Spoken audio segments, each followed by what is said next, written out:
Hello hello दोस्तों, कैसे हो आप सभी लोग। आज हम स्टार्ट करने जा रहे हैं 12वीं का फर्स्ट लेसन बायोलॉजी का। ठीक है, और वो फर्स्ट लेसन कौन सा है भाई? वो फर्स्ट लेसन है sexual reproduction in plants. Sexual reproduction in plant मतलब पादपों में लैंगिक जनन। कौन सा? पादपों में लैंगिक लैंगिक जनन। ठीक है, पादपों में लैंगिक जनन की बात करेंगे। ठीक है, और पादपों में लैंगिक जनन के बारे में देखो, एक चीज़ होती है, आपको पता होगा जनन कितने प्रकार का होता है। रिप्रोडक्शन के प्रकार बताओ। रिप्रोडक्शन के प्रकार, एक तो होता है सेक्सुअल, पहले तो एसेक्सुअल। ठीक है, और एसेक्सुअल का एक पार्ट होता है वेजिटेटिव रिप्रोडक्शन। वेजिटेटिव रिप्रोडक्शन मतलब क्या होता है? ये कायिक, इसको कहते हैं कायिक जनन कहते हैं बेटा, और इसको कहते हैं अलैंगिक जनन। क्या कहते हैं? अलैंगिक जनन कहते हैं। ठीक है, और एक और होता है कैसा? Sexual reproduction. आ रही बात समझ में?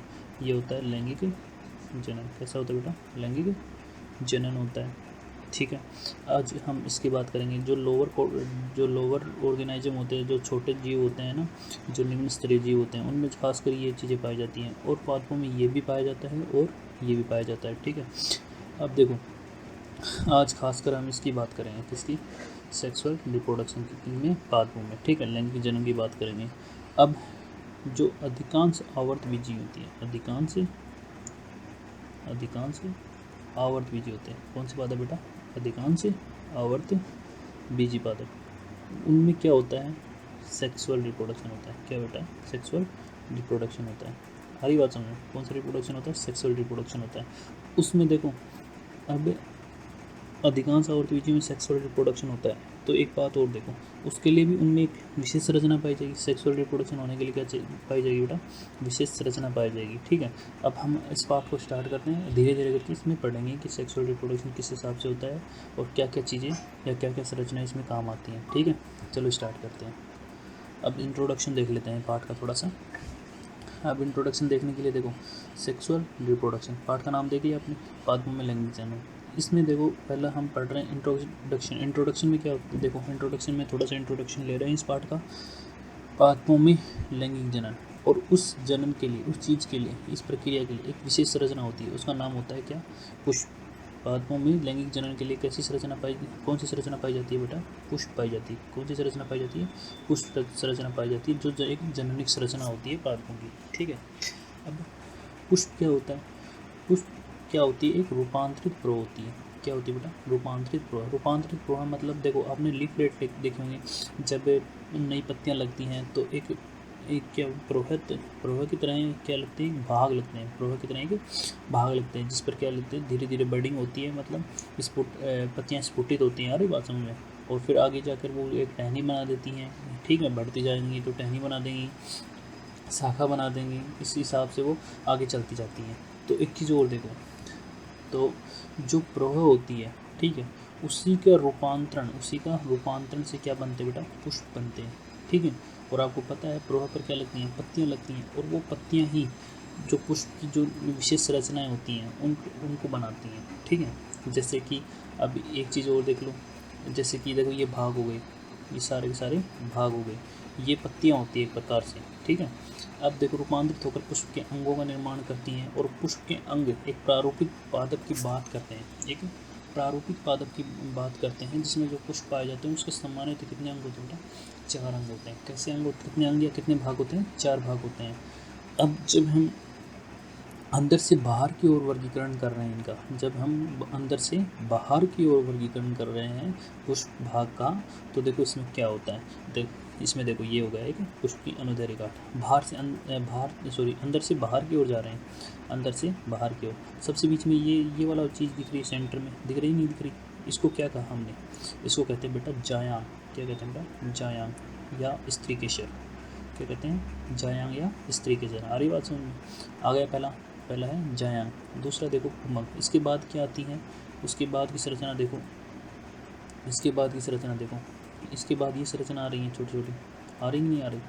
इनको कहते हैं बेटा पोकेशर या पुमंग। क्या कहते हैं? पुमंग या पोकेशर। ठीक है, स्टेमन भी कहते हैं। ठीक है, अब इनके बाद क्या हो रही है? ये वाली संरचना आ रही है, देखोगे, ये वाली संरचना हो रही है, इनको कहते हैं दल, क्या कहते हैं बेटा, दल, देखो ये लिखा था दल, ठीक है, दल कहते हैं। और आपने सभी ने पुष्प तो देखा होगा, फूल तो देखे होंगे, फूल का जो पुष्प का जो रंगीन भाग होता है, पुष्प का जो का रंगीन भाग, पुष्प का रंगीन भाग, रंगीन भाग जो कलर्ड होता है, ठीक है, कलर्ड होता है, वो होता है दलपुंज, ठीक है, उन्हें कहते हैं दलपुंज।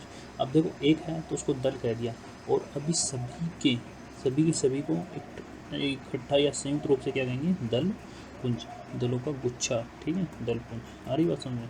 इसके बाहर एक हरे कलर का छोटे छोटे पत्तियाँ और लगी रहती हैं, उनको क्या कहते हैं, सेप्टल या बाह्य दल। आ रही बात समझ में, ठीक है। अब इस चीज़ को देखो, हमने अंदर से बाहर की ओर वर्गीकरण तो कर लिया, अंदर से बाहर की ओर वर्गीकरण, देखो यहाँ पर भी बना रखा है, अंदर से बाहर की ओर हमने क्या कर लिया, वर्गीकरण तो कर लिया, ठीक है।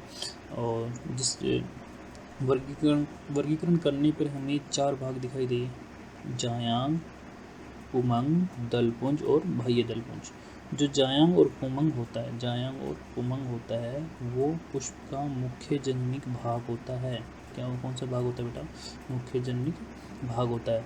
और ये जो 2 दलपुंज और बाह्य दलपुंज होते हैं, इन्हें सहायक जननिक भाग कहते हैं। ये सहायता करते हैं जनन में, ठीक है, लैंगिक जनन में क्या करते हैं बेटा, सहायता करते हैं। जबकि मुख्य जननिक अंग जो होता है वो प्रमुख जननिक क्रियाओं को संपादित करता है, प्रमुख जननिक क्रियाओं को क्या करता है, संपादित करता है, प्रमुख जननिक क्रियाओं को क्या करता है, संपादित करता है। इसमें तो क्या बनता है, इसमें क्या बनता है, इसमें बताओ क्या बनता है, इसमें बनता है परागकण। क्या बनते हैं बेटा, परागकण बनते हैं, ठीक है। और इससे देखो ये अंडा से दिख रहा है, ये अंडा से यहाँ से बनते हैं, यहाँ पर बीजांड होते हैं, और बीजांड में क्या होते हैं, अंड कोशिकाएँ होती हैं। क्या होती हैं, अंड कोशिकाएँ।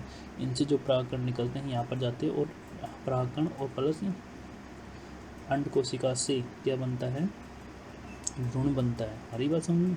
तो इस कारण ये देखो 2 चीज़ें इंपॉर्टेंट रही यहाँ पर, मेन रोल प्ले कर रही हैं, एक तो ये जायांग और एक ये पुमंग। एक बार इसको साफ कर लेते हैं, हाँ, एक तो ये जायांग और ये पुमंग, ठीक है, ये 2 चीज़ इंपॉर्टेंट रोल प्ले कर रही है, इस कारण इनको मुख्य जननिक भाग कहते हैं, ठीक है। और ये इनमें सहायता करती हैं, किनमें, जो दल होते हैं, बाह्य दल होते हैं और दल होते हैं, ठीक है, ये सहायता करते हैं जनन में, ठीक है। अब क्या सहायता करते हैं ये आगे देखेंगे जब इनको इन डिटेल में पढ़ेंगे तो, ठीक है, आगे चलते हैं। अब जो जायांग भाग होता है, दिख रहा है आपको, जायांग भाग दिख रहा होगा, ठीक है। अब जायांग की बात करते हैं, जायांग में इस देख लो ये वाला, ये रहा जायांग, केवल जायांग का भाग है, ठीक है। इसके कितने भाग होते हैं बेटा, अब एक चीज़ और देख लो, जो जायांग होता है ना, वो एक मादा जननिक भाग होता है पुष्प का। कौन सा जननिक भाग होता है, मादा जननिक भाग होता है, जिसमें अंडा रहता है, ठीक है, क्या रहता है, अंड सेल रहती है। अरे बात समझ, अंड सेल रहती है, ठीक है। अब इसके भी कितने भाग होते हैं, 3 भाग होते हैं। स्टिग्मा मतलब वर्तिकाग्र, स्टाइल को कहते हैं वर्तिका, क्या कहते हैं, वर्तिका, और इसको कहते हैं वर्तिकाग्र, और इसको कहते हैं अंडाशय। क्या कहते हैं बेटा, अंडाशय, ठीक है। अब देखो ये चीज़ें बाद में पढ़ेंगे अपन, ठीक है, अभी इसको स्किप करते हैं। ये बीजांड की बात कर रहे हैं, ये अपन एक बार के लिए एक बार स्किप कर देते हैं इसको, ठीक है। अब देखो आगे पढ़ेंगे, आगे इसका डिटेल में भाग है। तो देखो पहले अपन वर्तिकाग्र की बात करते हैं, ये क्या काम आती है, इसका क्या काम होता है, सोच के देखो, इसका क्या काम होता है। जो स्टिग्मा होती है, ये वाला भाग होता है, इसका काम क्या होता है बताइए। ये देखो ध्यान से देखो, जो पुष्प का जायांग है, जो पुष्प का जायांग है उसका ऊपरी भाग है, क्या है, ऊपरी भाग है, ठीक है। ये तो इसकी स्टेबिलिटी हो गई, स्थिति हो गई, ठीक है। अब इस पर क्या होते हैं, जो परागकण होते हैं वो आकर क्या होते हैं, गिरते हैं, परागकण आकर गिरते हैं, क्या आते हैं, परागकण आकर इस पर गिरते हैं। और परागकण से क्या निकलती है, परागनली निकलती है, ठीक है, परागनली निकलती है। आ रही बात समझ में, परागनली निकलती है। और देखो अब परागकण गिरेंगे, उनको ये क्या करती है, पोषित करती है, क्या करती है, पोषित करती है, क्या करती है, पोषित करती है। और पहचानती है कि उसी जाति का परागकण है या नहीं है, उसी जाति का परागकण है या नहीं है, जाति का, एक मिनट रुको, इसको साफ करते हैं। हाँ, और क्या पहचानती है? परागकण की पादप जाति पहचानती है, ठीक है। अगर उसी जाति का होगा, ठीक है, उसी जाति का होगा, ये थोड़ा सा जाति वाला दिक्कत हो रही है, ठीक है, उसी जाति का होगा, उसी जाति का होगा तो वो क्या करेगा? ग्रोथ करेगा। क्या करेगा बेटा? ग्रोथ करेगा, मतलब उससे परागनली का निर्माण हो जाएगा। अगर नहीं होगा, मान लो बहुत सारे परागकण आते हैं एक वर्तिकाग्र पर, अगर उसी जाति का नहीं होगा, उसी पादप प्रजाति का, ये मान लो क्या है, उसी पादप प्रजाति का है, तो इस कारण इसमें क्या हो गया? परागनली का निर्माण हो गया। अब ये नहीं है, ये भी नहीं है, ठीक है, तो इनसे परागनली का निर्माण नहीं होगा, इनको पोषण नहीं दिया जाएगा। आ रही बात समझ में?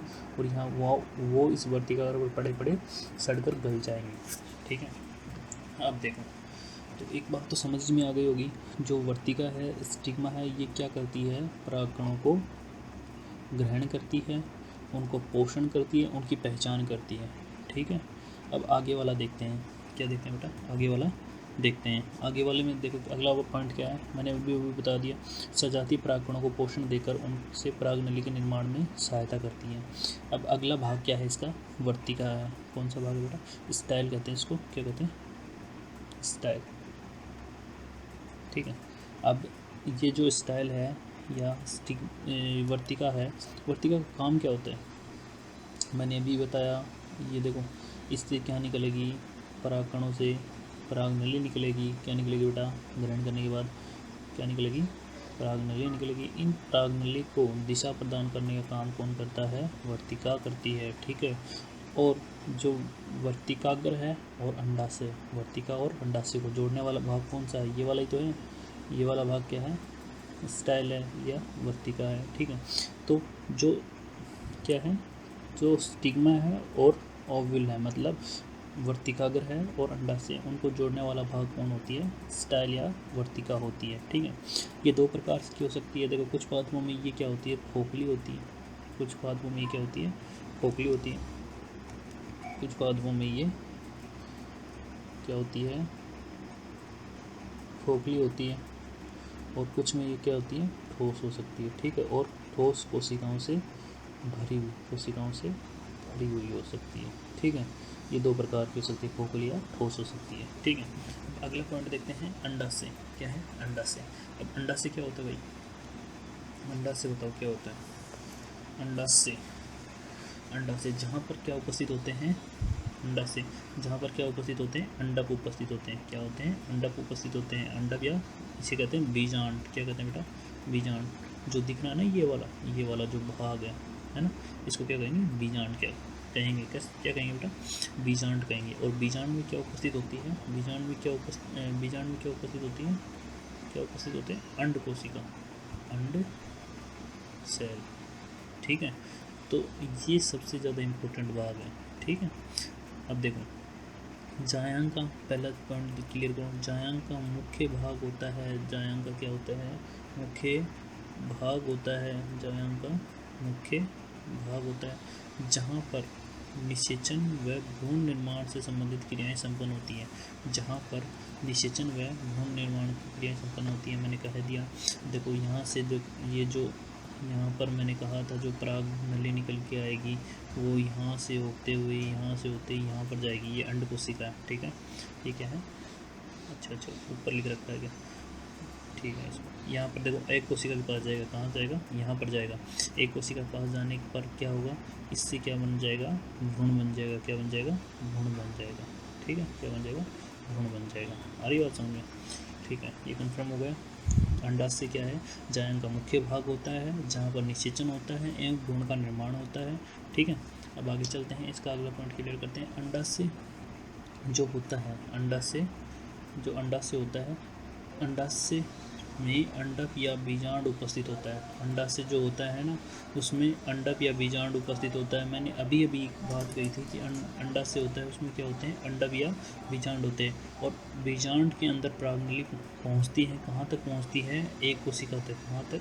एक सेल तक पहुंचती है। कौन? परागनली पहुंचती है। और परागनली में क्या होता है? परागनली में क्या होता है बताओ? परागनली में होता है नर युग्मक। कौन? क्या होता है बेटा? नर युग्मक होता है। क्या होता है? नर युग्मक होता है। समझे इस बात को? तो ये कहाँ तक जाता है? अंड कोशिका तक लेके जाती है। कौन? परागनली।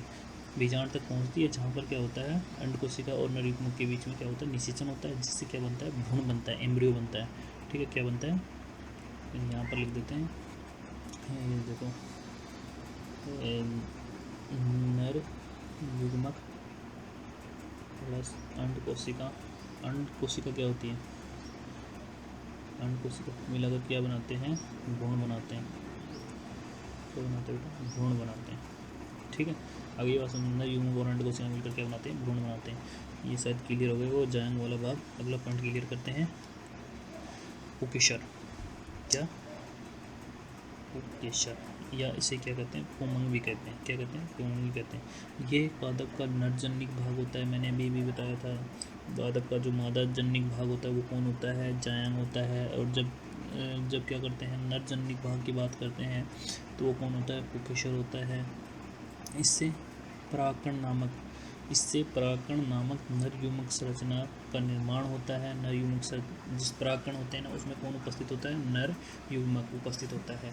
ठीक है, अब देखो परागकण की छोटे से स्ट्रक्चर बना के दिखा देता हूँ। लगभग ऐसे होते हैं परागकण, गोलाकार। एक मिनट, ये कुछ चीज़ बन गया। कैसे होते हैं?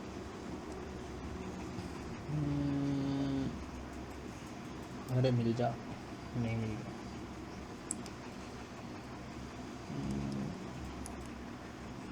देखो, कुछ नहीं होते, गोलाकार होते हैं। ठीक है, और ऐसा कुछ होता है, दो कोशिकाएं होती हैं। ठीक है, दो कोशिकाएं होंगी और इसके चारों तरफ आवरण पाया जाएगा। ठीक है, तो ये क्या होता है? परागकण होता है। क्या होता है बेटा? परागकण होता है। परागकण होता है। और इसमें क्या होती है? जो ये जननी कोशिका होती है, ये नर युग्मक का निर्माण करती है। जो इन दो कोशिकाएं होती है, काय कोशिका और जननी कोशिका। ये जननी कोशिका क्या करके आगे चल के किसका निर्माण करती है? नर युग्मक का निर्माण करती है। ठीक है, ये आगे देख लेंगे हम। ठीक है, अभी तो इसको संरचना में पढ़ रहे हैं, तो संरचना पढ़ लेते हैं। थोड़ा सा बता दिया, आइडिया दे दी। अब देखो, कोशिका के कितने भाग होते हैं भाई? 3 भाग होते हैं, भूतंतु, योजी और परागकोश। एक एक करके पढ़ेंगे। भूतंतु देखो, ये वाला जो देखो, ये वाला जो भाग है, हाँ, ये वाला जो भाग है, यहाँ से लेके यहाँ तक, यहाँ से लेके यहाँ तक, ये क्या कहलाता है? फिलामेंट या भूतंतु कहलाता है। क्या कहलाता है? भूतंतु कहलाता है। देखो, और ये किससे जुड़ा होता है? पुष्पासन से जुड़ा होता है या पुष्प आधार से जुड़ा होता है। और ये ऊपर क्या है? ये वाला भाग होता है परागकोश। क्या होता है? परागकोश। क्या होता है? परागकोश। परागकोश होता है।